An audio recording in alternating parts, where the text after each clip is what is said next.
Support for Flying Valiant builds is brought to you by 1st and 64th Customs on YouTube, where no diecast is safe. Video Geek Productions, all business, all geek.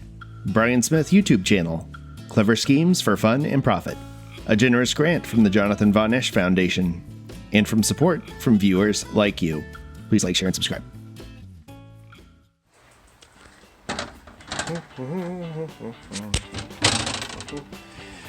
Oh boy.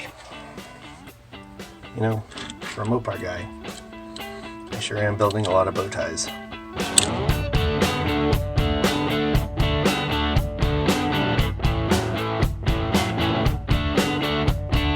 Hey there folks, Chuck here. Welcome to Season 2, and we are already off to a great start because as soon as I started working on these videos, both of my regular driving vehicles broke. The actual Flying Valiant lost a bolt off a brake caliper, and the Flying Valiant Racing Team truck had a small fire. So take a lesson from me, and when you're adding a heavy-duty alternator to your vehicle, make sure that the 45-plus-year-old wiring can handle it. Also use Loctite on your brake caliper bolts.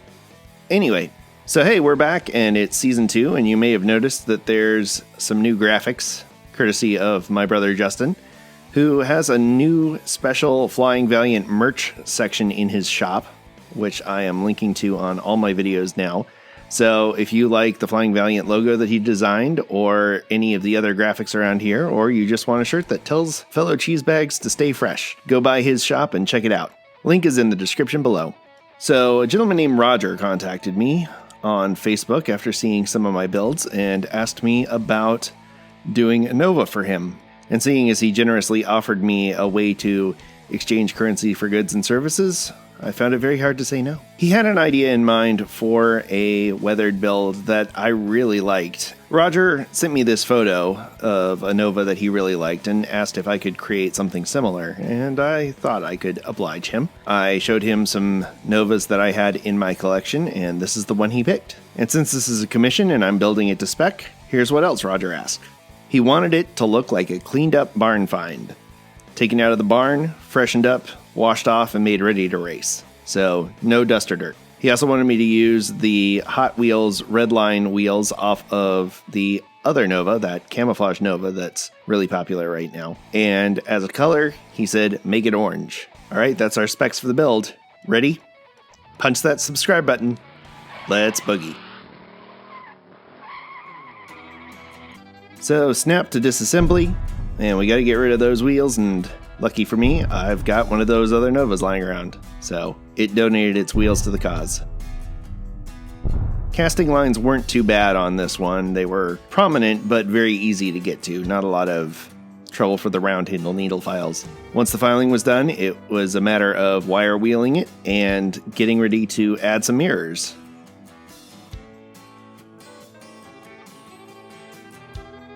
I used the axles from the original wheels, just cut and bend with my handy little snipping tool, and insert into the 1mm hole you drilled in the door.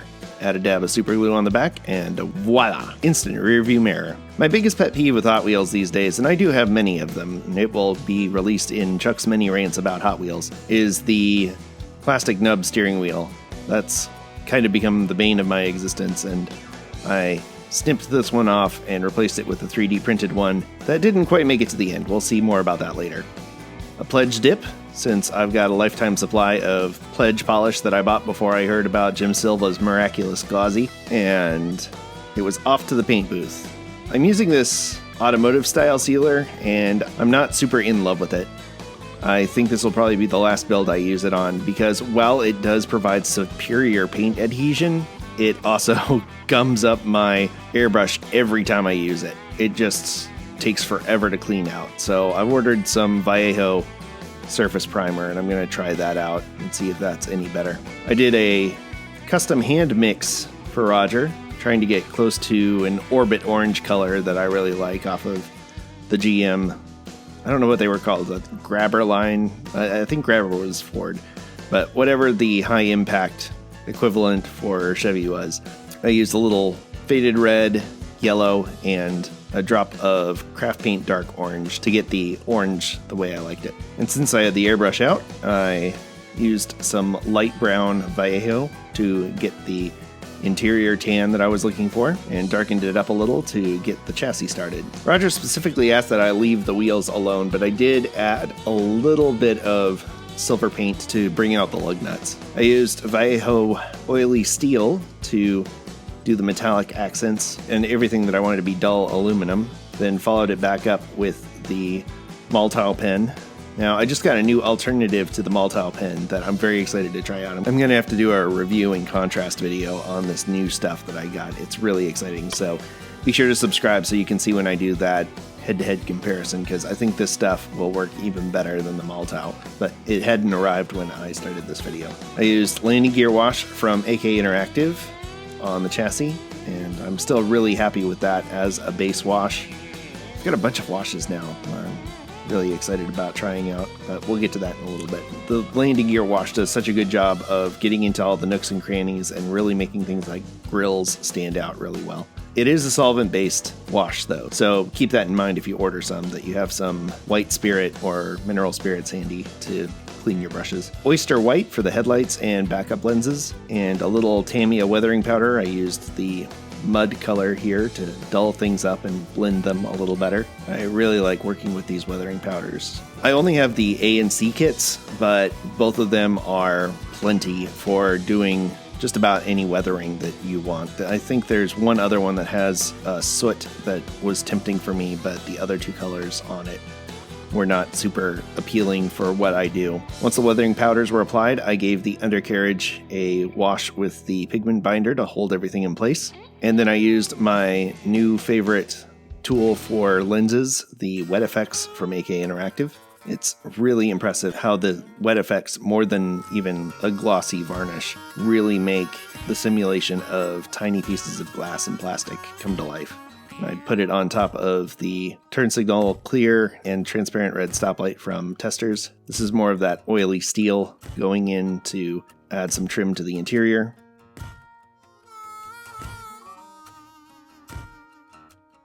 And at this point, I realized there was a little bit of super glue on my steering wheel, and I thought, oh, I can pick that off, without thinking about how incredibly fragile 3D printed steering wheels are. So it was time for another one, and I actually ended up happier with the one that I picked. I went with a 3-spoke instead of a more stock-looking 2-spoke. It's amazing. It's a subtle difference, but just changing that nub out for the 3D printed wheel really makes the interiors on these stand out. So I set the steering wheel off with a wood rim and some silver trim for the spokes, and then added my signature red shift knob and put a little dot of red in the middle of the steering wheel, because why not? Then it was time to put the camouflage on the base, then add a combination of brown wash and a dust wash from Vallejo, and seal it all up with some ultra matte, and it was time to move on. The cool thing about this casting is that it is a sedan, unlike most diecasts which go with a coupe style on the bodies. But to get that effect, they put the door pillars into the glass, so that meant I had to paint the door pillars. Not a big deal, just something that I needed to remember to do. In my research for this vehicle, which I'm glad I did, I discovered that this particular type of hood was, at least in all of the examples I found, fiberglass.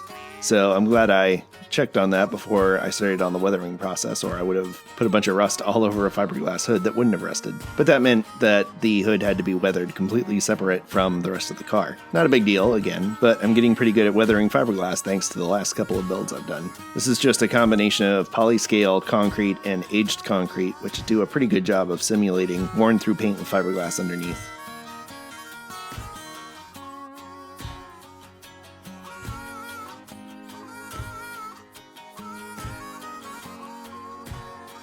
And before I got into the weathering, I wanted to cover up all the blind spots so there wasn't any orange or silver showing through where there shouldn't be. I used railroad tie brown this time around to seal everything up, because it's just a good, really dark brown color that encourages the eye to look somewhere else. Then it was time to get the weather on, and as you saw in the example image, it was an intensely weathered car. It's almost more rust than paint, but still very solid in construction, so I really liked that look. But to imitate that meant that I had to get rid of almost all the paint on the top of the car and then bring it down to the sides and then convincingly merge it with the remaining paint on the lower parts of the car. I probably could have gotten away with just honestly painting the top part of the car brown, but I like to start with a solid body just to give myself a hint at what the car looked like before, and kind of helps my mind wrap around the weathering process and how that would take its toll on the paint. Of course, just off camera, I've got the monitor to my computer set up to that image again, and I'm very carefully looking at it and secretly wishing that this was a steel hood, because it would have really looked good. But I actually ended up coming around to the way this looked with the faded fiberglass hood.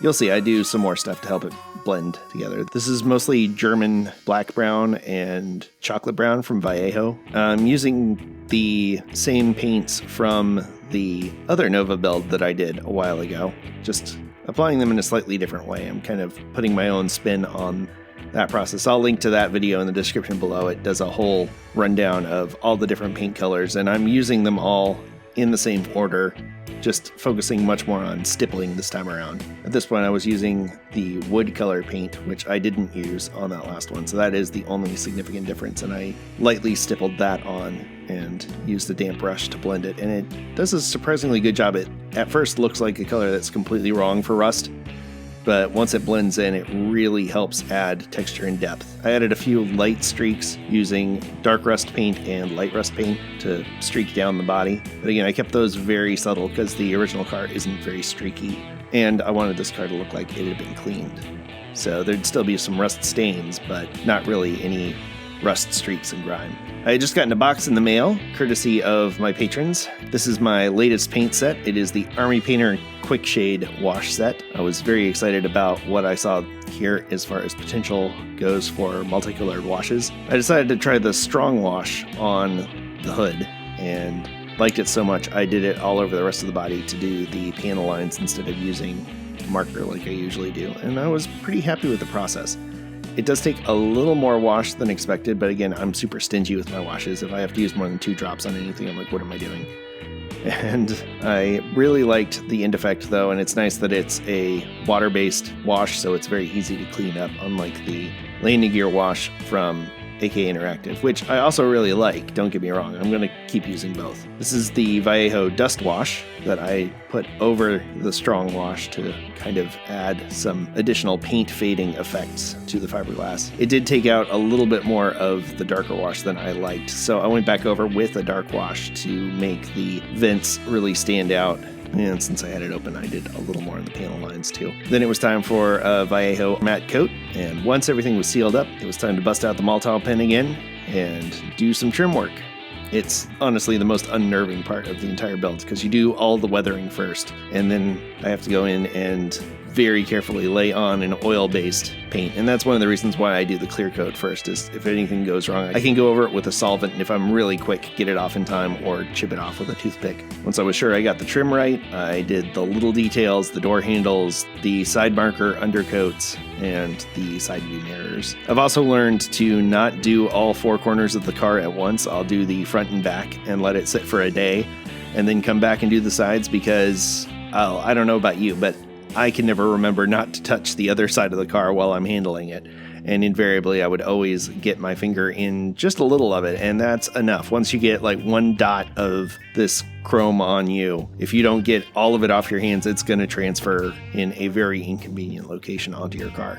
And once it was dry, I painted in the side markers, and it was time to put it all together. Give it a USA 1 license plate on the front, because Chevy, and give it a bicentennial plate on the back. I think it was South Dakota that I went with. Then it was time to give it the decal, and number 16, the first build of Season 2, and get it ready to go to its new owner. So once again, here's what we started off with, the Hot Wheels Chevy Nova 396. I believe it said 502 on the hood. I don't know what the deal is there. Anyway, doesn't matter, because what we ended up with was something a little bit cooler. And here it is, a rusty crusty barn find ready to hit the track. I really like how this turned out. I ended up going with a straight matte finish instead of ultra matte because I wanted it to have just a little bit of a sheen to it. Maybe the person that cleaned it off gave it a coat of linseed oil so that the body wouldn't rust any further but keep the patina. And of course that fiberglass hood still showing some orange through all the rust around it. So yeah, great to be back. This was a fun build. I appreciated that the wheels went in seamlessly because they were designed to fit virtually the same car. So this was a nice way to ease back into Season 2. I really hope Roger enjoys his new car. This was a lot of fun. Thank you, Roger. And if you have a commission that you want me to do, please shoot me an email at flyingvaliant@gmail.com or leave a comment and I'll get back with you and we'll set something up. As you saw in the beginning of this video, I've got some amazing Bandit level patrons that are the presenting sponsors of this show, but I'd also like to thank my Rockford level patrons, Mid-Island Custom Diecast, thank you Evan, and my amazing wife Carolyn, the best math tutor on Zoom right now. You can email me for more info on that. And my Douglas level patrons, the Drew Rants and Raves podcast, Jordan Kleinhenn, and Curtis Craft's YouTube channel. Thank you all. I'd like to congratulate Evan on winning this month's patron giveaway. He's getting a fun care package from me in the mail soon.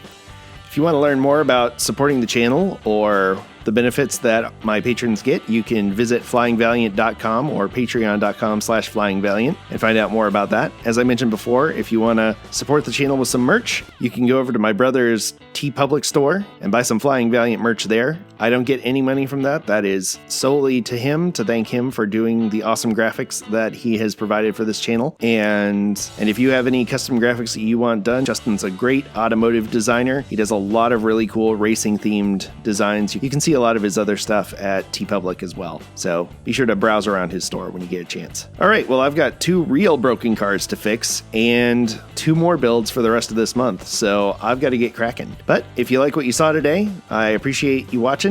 Please subscribe. Please give the video a like if you liked it. Share it with your friends if it was particularly inspiring to you. And let me know in the comments what you're looking forward to in Season 2. I really appreciate you all coming along with me for the ride. So until next time, stay fresh, cheese bags.